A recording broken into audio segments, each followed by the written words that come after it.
talk to me. Information, news, and entertainment on demand. WSRadio.com.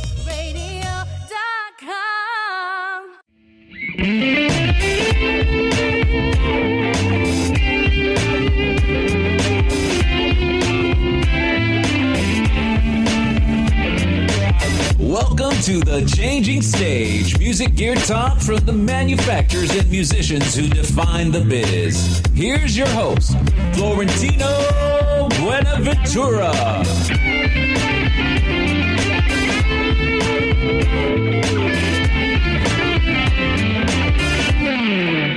All right, it's another segment of the Changing Stage radio show powered by the mighty WS Radio Networks, brought to you by SIR Music Equipment Rental, where they just are doing it out there.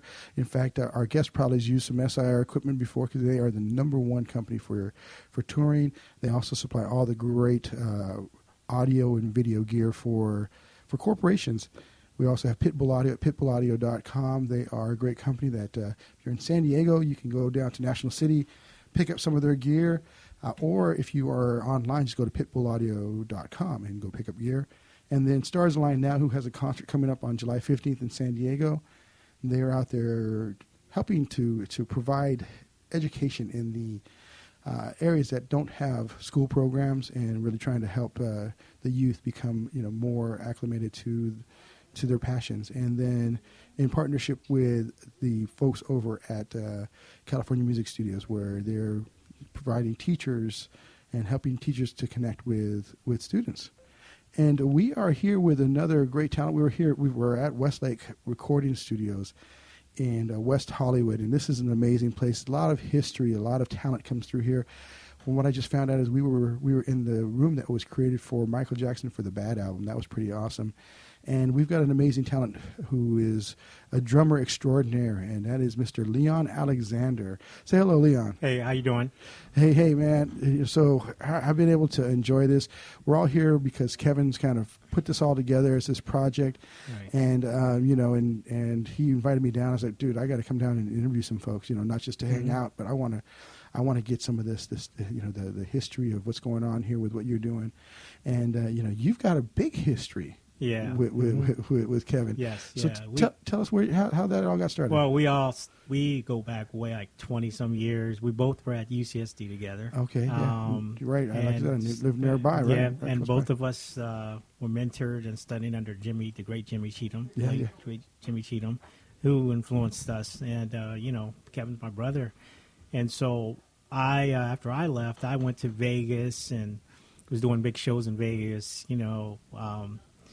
With a whole bunch of big shows. Tony Tillman's show, who was a protege of Sammy Davis. Oh, wow. All like a lot of different stuff. And then I'm a master percussionist, so my undergraduate degree is from Oberlin Conservatory in Ohio. Wow. Okay. And then so I did I was a classical percussionist, everything under the sun. Went to Cuba, went to West Africa and studied. Wow. So everywhere there was something to study, I went there to learn it from the source, So you're more than just the groove. You were the science of the groove. Right, exactly. Yeah. I wanted to know it all, You're definitely the mad scientist, Leon. Yeah.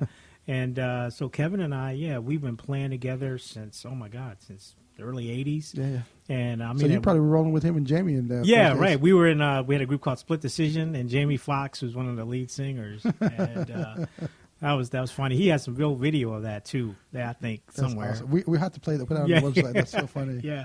But that's how we started together, and, he's one of my best friends. And then I went on and, did my thing in Vegas, and then I got a job, unbelievably, in the United States Navy steel drum band, because I played steel drums. They play in the Bahamas and all of that. Yeah. And the Navy had a whole band that tours all over the world playing steel drums, like a steel drum band like you would see in Trinidad. So you joined the service? Or As a musician. Well, auditioned for a spot in that band, and I got it. And then went to boot camp like everyone else, but as a musician, and went to New Orleans. I lived in New Orleans. That's where the band was. Wow. The Navy Steel Band was. And I was in that band for 10 and a half years. Traveled all over the world playing steel drums, Really, really cool. And then after that, while I was in New Orleans, I got to play with Ellis Marsalis, father of Wynton, his trio. I got to play with everybody, the Neville Brothers, Dr. John, you know, and I still play with some of those folks now and then, you know, Yeah. from New Orleans. But after I was in New Orleans and Steel Band, I got the position as the head percussion instructor. The Armed Forces has its own school of music. Yeah, yeah. And so I was head of all of percussion for basically the military. So the Army, the Navy, the Marines, all the musicians in the services sent their musicians to the school. So they allow you to throw cymbals at the heads of Right, these guys. yeah. Saying, So get in line. You play this. I was the guy that taught all the percussionists. I was the head percussion instructor. I had 4 instructors under me. That is awesome. And then I did that for 5 years, and then which led me in 2005 to my present position at the United States Navy Band, the President's Band in Washington D.C., Wow. where I grew up actually. Yeah. And now I travel all over the world with that band and just playing for President, you know, national concerts. Like we just did a concert at Baltimore Inner Harbor in Baltimore, Maryland, on yeah. 4th for about 100,000 people. That is awesome. So I have a dream life as a musician, and I still get to play with artists, big artists like Kevin, and, you know, when I'm free and whatnot. So, you know, I'm all over the place musically. Yeah, yeah. You know? That's amazing. So, you know, that's not usually a direction that musicians would go. Is let me become a musician in the military. Right. How, you know, what prompted that? How did that Well- direction go? Because I mean, obviously, you're a split decision Yeah. with Mhm. with Kevin. You're Yeah. Jamie Foxx. You guys are Right. going. He's doing Yeah. whatever. Yeah. And then all of a sudden, it's like, I'm going to go take it. I see a musical career in this Well, direction. what happened was I was in Vegas, and like I said, I was doing shows and traveling and whatnot. And what happened to me was I had a friend that was in that band, in the Navy Steel Band, and he said, "Hey, do you play steel drums?" I was like, "Yeah." He said, "Man, there's an opening. You ought to audition for that spot." And when I found out how it was, what it was, you know, I mean, traveling around the world playing Yeah. steel drums for a living. Yeah. There's not too many jobs like that. No, you no, know? no. You know, You get to and play it- over the little Right. you know, the catamaran resort over Yeah, here, I but mean- that's about it. Usually, you know, Yeah, around here. right? I mean, I went to my first trip was to West Africa with that band, so you know, Wow. it was the coolest thing, and it didn't take me away from, I would say, my civilian music life, because I still did my gigs with whoever I wanted when I Yeah. could, you know, but now I just added a little security with my job as a musician. Most musicians don't have that, you Yeah. know. So I kind of wanted that at that time in my life, but it was one of the best decisions I ever made because, like I said, my skill level as a musician went twofold, you know, to another level because of the musicians that I Yeah. played with every day. I would imagine that the discipline Yeah. the military requires you to is going to be very much similar to how it is to protect this country. Right, right, You know, exactly. So Exactly. So you know, what would be like a story? Can you share something that like where you were like, wow, this is the real deal. Well, I got to step my game up if I want to play here. Yeah, my first audition for the Navy Band in Washington, before I got this position, it's like a symphony orchestra gig. There might be 500 people that apply for one spot, Yeah. you know, and they're all great. Mm-hmm. They're all excellent. They all played with people, and you just have to go in there and try to win that job. And that humbled me, you know. Yeah. And then when I heard the band and the musicianship there is at such a high level, I would imagine that it would be it's because they're not just going to play. They're the gonna- very, very, very best, you know. Yeah. And I was just so humbled when I go to work. There Yeah. are people there that are authorities on the instrument that wrote books on, you know. So that one audition scared the life out of me. And I remember I went back and I practiced 8 hours a day after that one audition. And I said, you know what, I'm going to go back and I'm going to win a job at that band, you know. And finally I did. Yeah. And now that's history. You know, I've done 24 years doing that. So And you've now- been military as well as a Right. player for 24 years. Well, I've been in the Navy band 24 years. Yeah. I've been in that whole program for 24 years. Yeah. But I mean, I started rolling when I was 18, 19. You know, Wow. you know. So, you know, I'm, and some of my friends are example of I have a balance of both lives as a musician, as a civilian musician, and a military musician. Yeah, So they're two worlds, you know. Yeah, And but it does, you know, the discipline. Mm-hmm. Who you work for? Yeah. You work for the president, highest officials of the government. Yeah. Yeah. I might do a gig and the premier of China might be there. I mean, that is Yeah. like, you That's know, crazy. that's It's- intense. You're there with the royal family from Yeah, the UK. you know, yeah. so, but still, like I said, I'm playing with people that I would play with anywhere in the world. Musicians, the same Yeah. musicians are there. So, it's a really exciting thing, and exciting life for me. Now let's kind of break that down to civilian and Mm-hmm. Right. obviously Yeah. military service. What's one memory that you have when you're performing as a civilian that kind of sticks out for you, like kind of a fun, maybe crazy story or something? Playing New Orleans Jazz Fest behind Dr. John and Wow. Aaron Neville.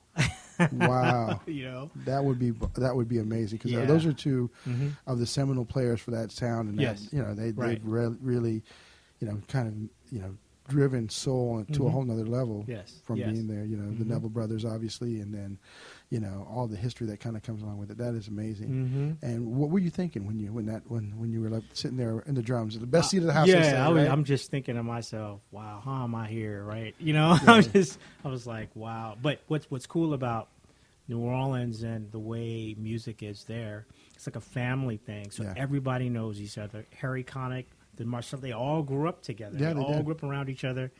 So once you're in that, you're in it forever. So I get And calls you're not now. allowed to get out. Bam. You can't leave. Once you're Right. in, you can't leave. Yeah, I even played with the Wild Magnolias, which is a Mardi Gras Indian group, one of Oh. the most famous Mardi Gras Indian groups. Wow. And I was even in that fold, And so, I mean, just being in that was really special. But that's my crazy.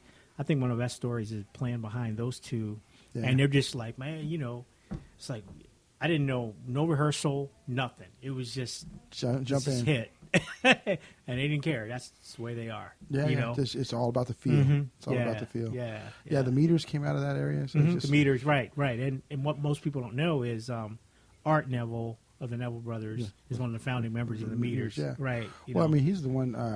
John Bonham was like his. That was yes, his right. idol. Exactly. So I guess my point I'm trying to drive to is, if you like Led Zeppelin, my boy Leon would be somebody that you would definitely, appreciate because it comes from the same historical, context. Mhm. So so you've got that. Mhm. Now let's talk about your service experiences. What's that one experience where you're like, wow, this thing, I'll always remember this for the rest of my life? When you play in front of the President of the United States, no matter Because you played in front of a few. right, no matter what your political views are, whatever, I don't care. That's like it's just Yeah. an intimidating thing to see that gentleman come up and just appreciate you as a musician. Yeah. And knows that the importance to them that you're there playing, Yeah. and that in itself is, I think, the one thing that stands out every day for me is knowing that, wow, I got to play in front of that cat, and it's just a powerful thing. And you get to play with a president who could sing now. yeah, right. They dig that. Yeah. I don't know. Did you ever? Were you there did you play when Clinton was in office? No, I wasn't there Yeah. then. Okay. I figured I was trying to do But my math. I did Bush both terms and Obama. Okay, because I was gonna say, did you get a chance to jam with the Prez when Yeah. he was playing sax? So I think that's it's pretty amazing with that. What are some of the things that you're looking forward to right now? What are some of the key one milestones that thing you're looking forward to? A lot of the things, Kevin and I always, years ago, as they say 15, 20 years, we've always been trying to come back together to do our thing together. Yeah. Because we've always said, man, I'll play with other cats and there's just something missing.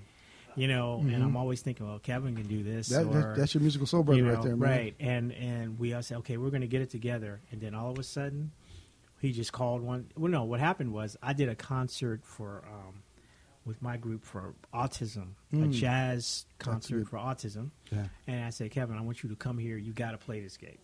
So he came to D.C., Wow. played that gig, and then from me pulling him there, from that point on, we were back together, at the hip, And so the next thing he called me for was a project, a Lena Horne project that he's doing with Sally Richardson. Yeah. She's supposed to be coming down sometime later on tonight. And so I came out here to play that, and that was history with that. Yeah. And now, he's flying back to play with me next week. So Nice. we're just going back and forth. But I'm looking so forward to us being back together. We might have to give him one of these systems when he goes out there and Right, start doing some interviews on his own. But just the being back with your family playing music, it's just so exciting. It is. And all the things that we're doing, what we're doing today, just and playing with all the musicians on this session are musicians I've known or heard about my whole life. Yeah, You know, and so just what I'm doing with Kevin is just one of the biggest things I'm excited about right now. Yeah, I think that's great. Well, we're going to wrap up this segment, but I want to get your last thoughts because this is a crazy industry, and you've actually Right. plowed a career that was, pun intended, the beat of a different drummer, right? You know, you went to the military and you took that to a different level. What kind of advice can you give some of the young listeners and new listeners, even some of the seasoned players that are trying to figure out this crazy business because Right. no one knows right now where we're going. Right. That's why our show's called The Changing Stage, is because, we're trying to discover, some thoughts on Right. leaders like yourself who've Right. done key, things that are really kind of impactful. Well, I think the biggest thing that I preach consistently is there were a time where musicians specialized in one area of music. Yeah. And it used to be when I learned from my father, those guys in that generation played everything. Yeah. You musicians could play in a symphony orchestra that night, go play a jazz set with Miles Davis, Yeah. or go play a Broadway show, or go whatever. And that's the way they came up. Then at some point, a lot of musicians started specializing in what they do. But now, the biggest advice I'd get is you must be a multi-dimensional musician. I think, like, to be able to play any music under the sun. I always say, don't be a musical snob, right? Learn and enjoy every music that's out there, because if you're trying to make a career or trying to work, I mean, just think about how many more opportunities you have if you can be in the funk world, if you can be in the jazz world, if you can be in the R&B world. And that just you being able to do all those things makes you just a better musician on top of it. And that's what my father preached that. So I had to, like I said, I studied orchestral percussion, and I had a jazz drummer teacher, and I had a Cuban cat that I learned Afro-Cuban, drumming from, and, all that kind of stuff. And because of all of that, I have never been out of work. There's always a gig that I could do somewhere somebody calls me. Yeah. And especially as a percussionist, because what happens is when you do a gig and they need you to play other instruments, you get paid double. Yeah. Right? And I realized that, wow, I'm glad to listen to my dad, right? And that also got me that job at the Navy Band, because I'm one of the only cats there that can play in all the different genres of music there. Yeah. Right? And like I said, that's my biggest advice to people.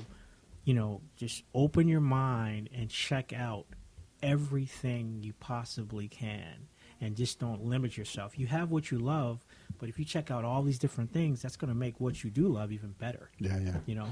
So. Well, this has been another segment of the Changing Stage radio show. We want to thank Leon Alexander for all his talent and all his time here, and taken away from the recording process. I guess there's a horn going on, so we got a chance to steal you away here. We are powered by the mighty WS Radio Networks, the worldwide leader in internet talk, brought to you by Pitbull Audio at pitbullaudio.com, where they just want you to play it loud. SIR Music Equipment Rental.